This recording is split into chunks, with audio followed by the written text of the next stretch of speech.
Welcome to our YouTube channel. Today we are here with new series. अभी हम लोगों ने ग्राफिकल ट्रांसफॉर्मेशन कंप्लीट किया है। इस सीरीज में हम एक न्यू मेथड से सारे थ्योरम को प्रूव करेंगे। हम यहाँ पे ये क्राइटेरिया लगाएंगे कि जितने भी थ्योरम हमारे सिमेट्रिकल हैं, मतलब जिसमें सेम कंसेप्ट यूज हो रहा है, उसे हम एक साथ प्रूव करने का कोशिश करेंगे। जैसे कि आज हमने टारगेट में क्या रखा है कि सीक्वेंशियल क्राइटेरिया को आज हम लोग प्रूव करेंगे। ठीक है, सीक्वेंशियल क्राइटेरिया हमारे चैप्टर 4 जो है बार्टल का बुक, उसमें आता है, और जनरल लिमिट का जो चैप्टर है लिमिट ऑफ फंक्शन, उसका इम्पोर्टेंट प्रॉपर्टी है। तो आज हम क्या क्या कवर करेंगे कि सीक्वेंशियल क्राइटेरिया किसी भी लिमिट पॉइंट का क्या होता है, लिमिट ऑफ अ फंक्शन का सीक्वेंशियल क्राइटेरिया क्या होता है, वन साइडेड लिमिट का सीक्वेंशियल क्राइटेरिया क्या होता है, एंड लिमिट्स एट इन्फिनिटी और इनफाइनाइट लिमिट का सीक्वेंशियल क्राइटेरिया क्या होता है। तो आज इन सारे सीक्वेंशियल क्राइटेरिया को हम लोग एक प्लेस पे करेंगे, जिससे कि हमारा कंफ्यूजन ना हो कि इन सारे में डिफरेंस क्या है। तो सबसे पहले हम लोग स्टेटमेंट देखते हैं, फिर प्रूफ देखेंगे। तो स्टेटमेंट देखते हैं कि sequential criteria for a limit point का क्या मीनिंग है। तो कब किस पॉइंट को हम लिमिट पॉइंट बोलेंगे, उसका एक डेफिनेशन है। A point C belong to R is a cluster point or limit point of a subset A of R। मतलब एक C रियल नंबर है, उसको हम लिमिट पॉइंट और क्लस्टर पॉइंट तभी बोलेंगे एक सेट A का जो कि खुद सबसेट ऑफ R है, if and only if there exists a sequence AN in A। मतलब AN जो सबसेट ऑफ R है उसमें एक सीक्वेंस AN एग्जिस्ट करे, एक सीक्वेंस AN हमें मिले, और वो सीक्वेंस दो प्रॉपर्टी को सेटिस्फाई करता हो। पहला कि वो सीक्वेंस खुद सी के बराबर ना हो, और वो सीक्वेंस जो है वो सी पे कन्वर्ज करे। अगर ऐसा एक सीक्वेंस हमें मिल गया ए सबसेट ए सेट में जो कि सबसेट ऑफ आर है, तभी हम बोलेंगे कि सी हमारा क्लस्टर पॉइंट होगा। समझ में आ गया? एक बार हम फिर से इसे रिपीट कर देते हैं कि एक point C belong to real number को हम क्लस्टर पॉइंट और limit point of a set A तभी बोलेंगे जब हमें उस सेट A में एक सीक्वेंस AN मिले इस तरह से कि वो सीक्वेंस खुद C के इक्वल ना हो, और सीक्वेंस AN जो है वो C पे कन्वर्ज करे। तभी जाके हम क्या बोलेंगे कि C बिलोंग टू R जो है वो क्लस्टर पॉइंट और limit point of set A है। फिर दूसरा आता है sequential criteria for limit of a function. मतलब जो हम लोग फंक्शन का लिमिट पढ़ते हैं उसका सीक्वेंशियल क्राइटेरिया क्या है। तो इसमें हम सबसे पहले फंक्शन का डिफाइन होना जरूरी है।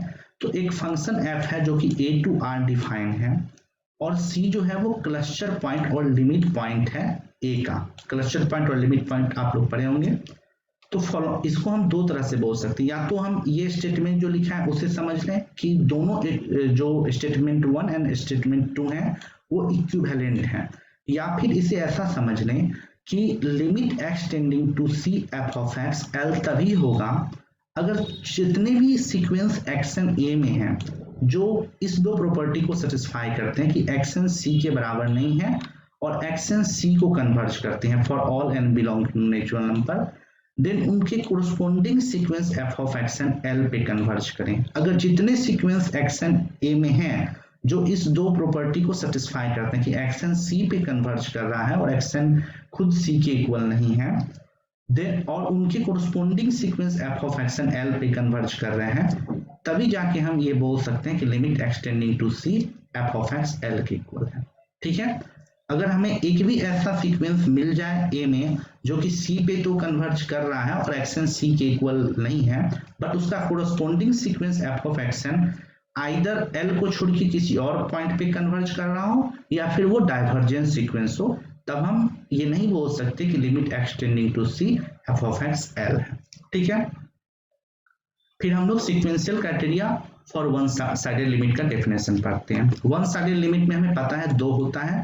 एक होता है जब हम किसी पॉइंट को राइट हैंड साइड से अप्रोच करते हैं, उसे हम बोलते हैं कि राइट हैंड लिमिट RHL, और जब हम लेफ्ट हैंड साइड से किसी पॉइंट को अप्रोच करते हैं तो उसे हम बोलते हैं लेफ्ट हैंड लिमिट। क्योंकि हमें पता है कि कोई रियल लाइन, अगर ये एक रियल लाइन है और ये एक पॉइंट है C, तो इसे अप्रोच करने का दो ही तरीका हो सकता है, दो ही पॉसिबल पाथ है। या तो हम लेफ्ट से आ जाएं इस पॉइंट के पास, या तो हम राइट से आ जाएं इस पॉइंट पे। ठीक है, यही बात अगर 2D में बात करें तो वहाँ पे इनफाइनाइट पॉसिबल पाथ होते हैं किसी एक point x, y belonging to r square को अप्रोच करने का। बट जब हम रियल लाइन पे बात करते हैं तो ओनली 2 पॉसिबल पाथ है हमारे पास, या तो हम लेफ्ट से अप्रोच करें या फिर हम राइट से अप्रोच करें।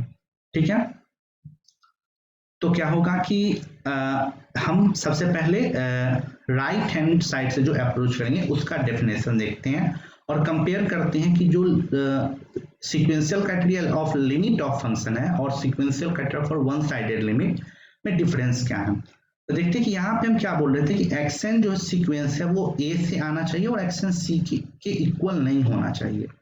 ठीक है, यहाँ पे क्या है वो देखते हैं। सबसे पहले फंक्शन डिफाइन है a टू r और a सबसेट ऑफ r है, ये तो कॉमन ही होता है सारे में। और let c belong to r be a cluster point of a intersection c to infinity. ये चेंज यहाँ पे आ रहा है, ये चेंज इसलिए आ रहा है क्योंकि हमें c प्लस पे लिमिट चेक करना है। तो हमें c के जो जितने भी लेफ्ट साइड में नंबर होंगे, इन सारे नंबर जो इधर हैं उनसे हमें कोई मतलब नहीं है, हमें सिर्फ c से बड़े संख्या से मतलब, यानी c टू इंफिनिटी से मतलब है। इसीलिए हमने यहाँ पे बोल दिया कि हमें क्लस्टर पॉइंट उसी से हमें यहाँ पे सॉल्व करना है जो कि a intersection c to infinity का क्लस्टर पॉइंट हो। ठीक है, then the following statement are equivalent. Limit extending to c plus f of x equal to l। इसका ये इम्प्लीकेशन हुआ कि ये तभी एग्जिस्ट करेगा limit extending to c plus f of x equal to l if and only if every sequence xn that convergence to c such that xn a से belong करे और xn c से बड़ा हो। पहले में क्या था, xn c के इक्वल नहीं होना चाहिए, यहाँ पे भी इक्वालिटी तो नहीं होल्ड करना है, बट हमें नॉट इक्वल की जगह पे ग्रेटर देन c लगा दिए। क्यों ग्रेटर देन c लगा दिए, क्योंकि हमें सिर्फ c से ग्रेटर नंबर का जरूरत है, c प्लस पे हमें बात करना है, हमें c से छोटा संख्या से कोई मतलब नहीं है। इसलिए हमने बोला कि xn कन्वर्ज करे c पे और उसके पास क्या प्रॉपर्टी हो, xn a से बिलोंग करना चाहिए और xn c से बड़ा होना चाहिए सारे के सारे नेचुरल नंबर के लिए, और उसका corresponding sequence f of xn जो बन रहा है वो l पे कन्वर्ज करना चाहिए। अगर ये प्रॉपर्टी सेटिस्फाई हो रहा है तभी हम ये बोल सकते हैं कि limit extending to c plus f of x equal to l है। मतलब क्या होना चाहिए कि सबसे पहले हमारा फंक्शन जो डिफाइन होना चाहिए a टू r होना चाहिए, c क्लस्टर पॉइंट a का नहीं होना चाहिए, यहाँ पे a intersection c to infinity का होना चाहिए, क्योंकि हमें पूरे a से मतलब नहीं है, हमें सिर्फ वो पॉइंट्स का a के उस सेट से मतलब है जो कि c टू इंफिनिटी में है, क्योंकि हमें इस बार लिमिट सिर्फ c प्लस पे चेक करना है और सीक्वेंस xn a में होना चाहिए और वो c पे कन्वर्ज करना चाहिए। उसके पास ये प्रॉपर्टी होना चाहिए कि xn c के इक्वल ना हो, साथ साथ c से बड़ा हो। हमें c से छोटा xn से कोई मतलब नहीं है, वो एग्जिस्ट ना भी करे तो हमारा c प्लस पे लिमिट चेक करना है हमें। ठीक है, तो उसका corresponding sequence f of xn अगर l पे कन्वर्ज करता है तो हम ये कहेंगे कि limit extending to c plus f of x l के इक्वल है।